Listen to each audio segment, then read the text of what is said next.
The old edition of the Bible from 1775 reveals intriguing secrets about how time was counted in the past. In this biblical version, March is considered the first month of the year and Sunday the first day of the week. A year with 13 months was reduced to 12, and this change had a profound impact on humanity's cultural and spiritual practices. This discovery made me wonder why and how the modern calendar was changed. Would our holidays, such as Christmas, have the same meaning if they followed this ancient calendar? As I explored this Bible, I realized that the way we organize time may have profoundly influenced our connection with the universe and our life cycles. In the next few minutes you'll learn how this find could change everything we know about time and its implications for our traditions and routines. The historical importance of the 1775 Bible goes beyond its religious content. It serves as a crucial artifact that reflects ancient timekeeping practices and the cultural context of its time. One of the most striking features of this Bible is its unique calendar structure, which offers a glimpse into how people in the 18th century understood and organized time. Unlike our modern Gregorian calendar, which consists of 12 months, the calendar in the 1775 Bible presents a fascinating concept of 13 months. This structure is not just a numerical curiosity. It reveals a deeper connection to ancient traditions and agricultural cycles that governed people's lives at that time. Before we continue with this content, I just ask you to check that you are already subscribed to the channel. That way, you won't miss any of our exclusive content that reveals a world beyond the conventional. Don't miss out on our community. March is notably recognized as the first month of this calendar, a choice that underscores the significance of spring and renewal in the agricultural calendar. This emphasis on March aligns with ancient practices in which the new year was often celebrated in spring, marking a period of rebirth and growth. By foregrounding March, the 1775 Bible reflects a worldview that prioritizes the rhythms of nature and the agricultural cycle, highlighting how human existence was intertwined with the environment. This perspective invites us to consider how our modern calendar, which begins in January, can ignore the importance of seasonal changes that were once fundamental to everyday life. In addition, the 1775 Bible introduces the idea of Sunday as the first day of the week, a concept that has significant implications for both religious observance and social structure. This designation of Sunday as the starting point of the week emphasizes the importance of rest and worship, in line with biblical teachings that consider the Sabbath to be a day of reflection and rejuvenation. By establishing Sunday as the first day, the calendar reinforces the notion of a week anchored in spiritual practice, shaping the way communities organize their time around religious observances. The implications of this structure go beyond the mere marking of time. They reflect a worldview that prioritizes spiritual and agricultural rhythms over the more secular and commercial considerations that dominate our current understanding of time. Their unique calendar serves as a reminder of the diverse ways in which humanity has measured and understood time throughout history. By examining these ancient timekeeping practices, we gain valuable insights into the cultural and spiritual lives of those who lived in the 18th century, enriching our understanding of how historical contexts shape our experiences and beliefs today. From 13 months to 12 months. The evolution of modern calendars from ancient practices reveals a fascinating journey marked by significant changes, especially the transition from a 13-month calendar to the contemporary 12-month system we use today. Ancient calendars, such as the one found in the Bible from 1775, generally incorporated 13 months, closely aligned with lunar cycles and agricultural seasons. This structure allowed societies to synchronize their activities with the natural world, reflecting a deep connection with the rhythms of nature. However, as civilizations advanced, the need for a more standardized and universally accepted system became evident, leading to the adoption of the 12-month calendar. One of the main reasons behind this transition was the influence of religious and secular authorities. The Julian calendar, introduced by Julius Caesar in 45 before Christ, was a significant turning point. He established a 12-month system with the aim of simplifying the counting of time and aligning the calendar with the solar year. This change was further solidified by the reform of the Gregorian calendar in 1582, initiated by Pope Gregory XIII, which corrected the inaccuracies of the Julian calendar and standardized the months to 12. These changes were not merely administrative, they were deeply intertwined with the power dynamics of the time, as the religious authorities sought to impose a calendar that would unify various practices and beliefs into a single structure. The impact of these calendar changes on cultural and spiritual practices was profound. The transition to a 12-month system often led to the marginalization of ancient traditions that celebrated the cycles of nature and the lunar calendar. Many cultures that previously observed a 13-month calendar had their agricultural and spiritual practices disrupted because the new system didn't align with their established rituals.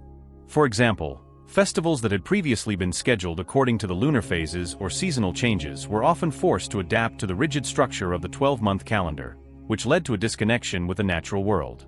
In addition, the standardization of the calendar facilitated the rise of secularism, as time became increasingly regulated by the needs of society rather than spiritual observance. This change has had long-lasting implications, as modern society generally prioritizes efficiency and productivity over the cultural and spiritual significance of time. The result is a calendar that, while practical, may lack the richness and depth of ancient systems that celebrated the interconnectedness of life, nature, and spirituality. In conclusion, the transition from a 13-month calendar to the modern 12-month system reflects a complex interaction of historical, religious, and cultural factors.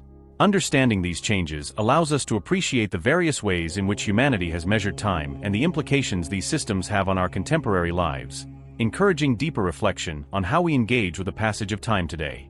Your opinion is very important to us. Comment below on what you think of the video or if you have any questions on this subject. The astrological significance of the days of the week is deeply rooted in ancient traditions, where each day corresponds to specific celestial influences that shape our spiritual experiences and practices. This alignment with the celestial bodies is no mere coincidence. It reflects a deep understanding of how the cosmos interacts with our daily lives. Each day is associated with a specific planet or celestial body, which imbues it with unique energies and characteristics. For example, Sunday is linked to the sun, which symbolizes vitality, creativity, and leadership. Monday corresponds to the moon, which represents intuition, emotions, and nourishment. Tuesday is associated with Mars, who personifies action, courage, and assertiveness, while Wednesday aligns with Mercury, the planet of communication and intellect. Thursday is connected to Jupiter, which signifies expansion, abundance, and wisdom. Friday corresponds to Venus, the planet of love, beauty, and harmony, and Saturday is linked to Saturn, which represents discipline, structure, and responsibility. Understanding these celestial influences can enhance our spiritual practices and daily routines. Each day offers a unique opportunity to harness the energies associated with its ruling planet. For example, engaging in creative endeavors on Sunday can broaden your creative potential, while practicing self-care and reflection on Monday can deepen your emotional awareness. However, the possible effects of misalignment with these celestial influences can be significant.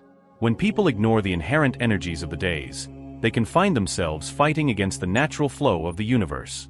For example, trying to start new projects on a Saturday, a day traditionally associated with rest and reflection, can lead to frustration and lack of progress. Similarly, neglecting the nourishing qualities of Monday can result in emotional imbalance and disconnection with your inner self. This misalignment can also affect spiritual practices, as rituals and intentions set on days that don't resonate with their corresponding celestial influences may not have the desired potency. For example, performing a love ritual on a day aligned with Saturn may not produce the same results as doing so on a Venusian Friday.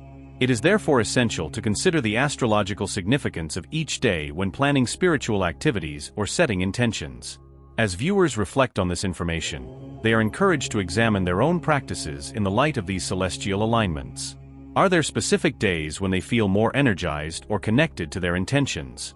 How can aligning their activities with the astrological meaning of each day enhance their spiritual journey? By becoming more attuned to the celestial influences that govern our week, individuals can cultivate a deeper connection with the universe and harness its energies to enrich their lives and spiritual practices. This awareness can lead to a more harmonious existence, allowing for greater alignment with the natural rhythms of life.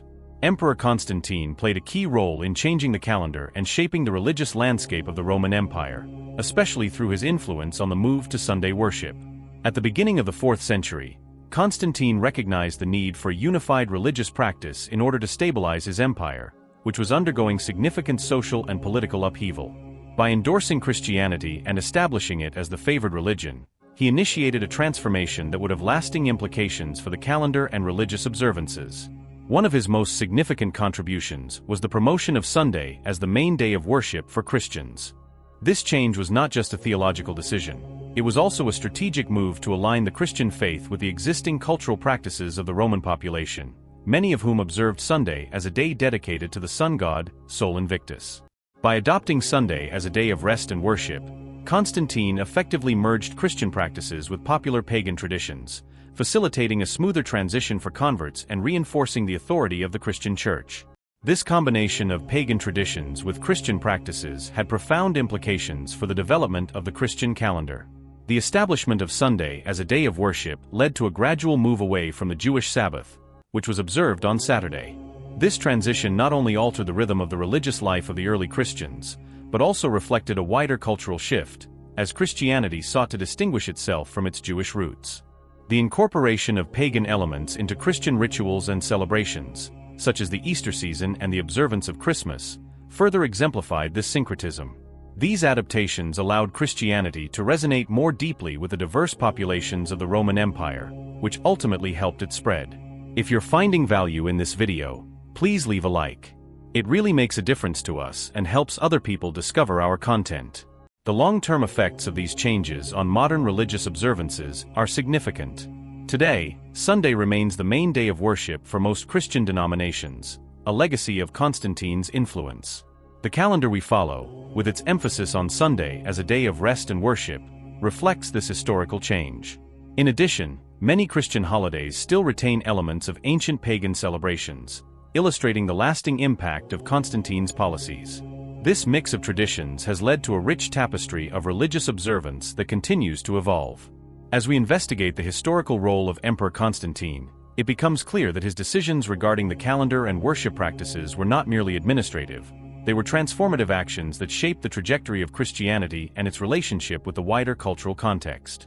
Understanding this history allows us to appreciate the complexities of modern religious observances and the ways in which ancient practices continue to influence contemporary faith experiences. By recognizing these historical roots, people can engage more thoughtfully with their own spiritual practices and the traditions that have shaped them over the centuries. Changes in the calendar have significantly affected major celebrations such as Christmas and Easter, reshaping their historical origins and cultural significance. Christmas, celebrated on December 25th, has roots that are intertwined with ancient pagan festivals, especially the Roman festival of Saturnalia and the celebration of the winter solstice. These pagan traditions emphasize themes of rebirth and renewal, coinciding with the return of longer days after the solstice. When Christianity emerged, early church leaders sought to establish a celebration for the birth of Jesus that would resonate with existing cultural practices. By aligning Christmas with these pagan festivities, the church eased the transition for converts and helped incorporate Christian beliefs into the wider social context. This strategic moment allowed the celebration of Jesus' birth to flourish, even as it absorbed elements of the surrounding pagan customs. The implications of a possible spring birth of Jesus further complicate our understanding of Christmas. Some scholars argue that historical evidence suggests it is more likely that Jesus was born in spring, based on references to shepherds tending their flocks at night, which would have been more common during this season. If this is the case, the decision to celebrate Christmas in December may have been more to align with existing festivals than to accurately reflect the historical timeline of Jesus' birth. This raises intriguing questions about the authenticity of the holiday and how its timing influences our perception of its meaning. Similarly, Easter, which celebrates the resurrection of Jesus, also reflects the blending of Christian and pagan traditions. The time of Easter is determined by the lunar calendar, specifically the first Sunday after the first full moon after the vernal equinox. This method of calculation has its roots in ancient spring festivals that celebrated fertility and renewal, such as the pagan festival of Eostre. The incorporation of these elements into the celebration of Jesus' resurrection highlights the continuous interaction between Christian beliefs and pre-existing cultural practices. Don't miss out on valuable content like this. Subscribe now and activate the bell so you don't miss any future videos. Join our community now. When viewers reflect on these changes, it is essential to consider how they affect their understanding of these holidays. The historical origins of Christmas and Easter reveal a rich tapestry of traditions that have evolved over time, shaped by cultural, religious, and astronomical influences. By recognizing the pagan roots and the possibility of a spring birth of Jesus, you can explore more deeply the meanings behind these celebrations. By engaging with this history, people can cultivate a more nuanced appreciation of the holidays they celebrate. Understanding the complexities of Christmas and Easter encourages careful reflection on how these celebrations relate to personal beliefs and cultural heritage. Ultimately, this awareness can enrich the experience of these holidays, fostering a deeper connection with their historical significance and the values they represent in contemporary society. Ancient calendars were intrinsically aligned with natural cycles, reflecting a deep understanding of the rhythms of the earth and the cosmos. This alignment was crucial for various aspects of life, especially agriculture, spirituality, and community organization. One of the most significant elements of ancient timekeeping was the observance of the equinoxes and solstices. These astronomical events marked critical points in the solar year, serving as indicators for planting, harvesting, and celebrating. The spring equinox, for example, signified the arrival of longer days and warmer weather, prompting communities to prepare for planting. On the other hand, the fall equinox marked harvest time, a period of gratitude and reflection on the fruits of one's labor. The summer solstice, the longest day of the year, was often celebrated with festivals that paid homage to the vital energy of the sun, while the winter solstice, the shortest day, symbolized rebirth and the return of light. These natural markers weren't just practical, they had a deep spiritual meaning, connecting communities to the cycles of nature and the divine. In addition to solar events, ancient calendars also recognized the profound importance of lunar cycles, which played a vital role in various areas of daily life, especially agricultural practices. The phases of the moon were observed with great attention, serving as guides for farmers to decide the best times to plant, water, and harvest their crops. The new moon, in particular, was considered an auspicious time for planting seeds. Many believed that during this phase, the gravitational pull of the moon positively influenced the soil, helping to speed up the germination process and promoting more vigorous plant growth. It was a time seen with optimism, as the beginning of a new cycle of life. Likewise, the full moon also occupied a prominent place in ancestral wisdom. This phase, with its intense luminosity, not only symbolized plenitude, but also provided practical conditions for agricultural work. The additional light of the full moon allowed farmers to extend their working hours in the fields, making the most of the harvest period. In addition, there was a widespread belief that plants harvested under the light of the full moon were healthier and longer lasting, making this lunar phase especially significant for agriculture. This knowledge not only demonstrates the ancient people's level of observation and understanding of natural phenomena, but also highlights the deep interconnection between human life and the cyclical rhythms of nature. Respecting these cycles was fundamental to guaranteeing the livelihood of communities and the continuity of life. Careful observation of the lunar cycles was a way of aligning with the forces of nature, something that, over the centuries, was reflected in traditions and practices that span generations. As we reflect on the significance of ancient calendars, it becomes clear that modern society often ignores these natural cycles in favor of a more rigid and linear approach to time. The fast-paced nature of contemporary life can lead to a disconnection from the rhythms that guided our ancestors. It is therefore essential to encourage viewers to reconnect with these natural rhythms in their own lives. You can do this by observing the changing seasons, celebrating the equinoxes and solstices, and paying attention to the lunar phases. Engaging in seasonal activities, such as planting a garden in spring or gathering with loved ones during the harvest, can foster a deeper connection with the earth and its cycles. By adopting these practices, people can cultivate a sense of harmony with the natural world, improving their well-being and spiritual fulfillment. Reconnecting with ancient timing methods not only honors the wisdom of our ancestors, but also enriches our modern lives by reminding us of the beauty and significance of the natural rhythms that continue to shape our existence. In doing so, we can create a more balanced and meaningful relationship with time, one that honors both our heritage and the world around us. In this video, we explore the profound significance of the 1775 Bible as a crucial artifact for understanding time and spirituality. This historical text not only serves as a religious document, but also offers valuable insights into the calendar systems of the past, especially the unique structure that reflects ancient timekeeping practices. By examining the peculiarities of the 1775 Bible, we discovered how its calendar intertwines with cultural and agricultural rhythms, emphasizing the importance of aligning our lives with the natural world. This exploration highlighted how ancient calendars, with their focus on equinoxes, solstices, and lunar cycles, provided a framework for spiritual observance and community organization that resonates to this day. If you're finding this video useful or interesting, be sure to share it with your friends and family. In addition, we discuss the historical context surrounding the transition to modern calendars, especially the influence of figures such as Emperor Constantine. His decisions regarding the alignment of Christian practices with existing pagan traditions have shaped our contemporary understanding of major celebrations such as Christmas and Easter. By acknowledging these historical insights, we can begin to question modern practices and consider how they might diverge from the rich tapestry of traditions that came before us. This critical examination encourages us to reflect on our own spiritual practices and the ways in which they can be influenced by historical contexts. As we conclude this exploration, we invite you to engage further with these ideas. Consider how the insights gained from the 1775 Bible and the historical evolution of calendars can enrich your understanding of time and spirituality. Reflect on the significance of aligning your practices with natural rhythms and the importance of honoring the traditions that have shaped our cultural landscape. Subscribe to our channel now for more content that delves into these fascinating topics. By liking and sharing this video, you can help spread awareness and promote discussions about the historical and spiritual dimensions of our calendars and celebrations. Your involvement not only supports our efforts to explore these subjects, but also creates a community of people interested in reconnecting with the wisdom of the past. Together, we can continue to uncover the layers of meaning behind our modern practices and cultivate a deeper appreciation of the intricate relationship between time, spirituality, and the natural world. Thank you for joining us on this journey, and we look forward to exploring more intriguing topics with you in the future.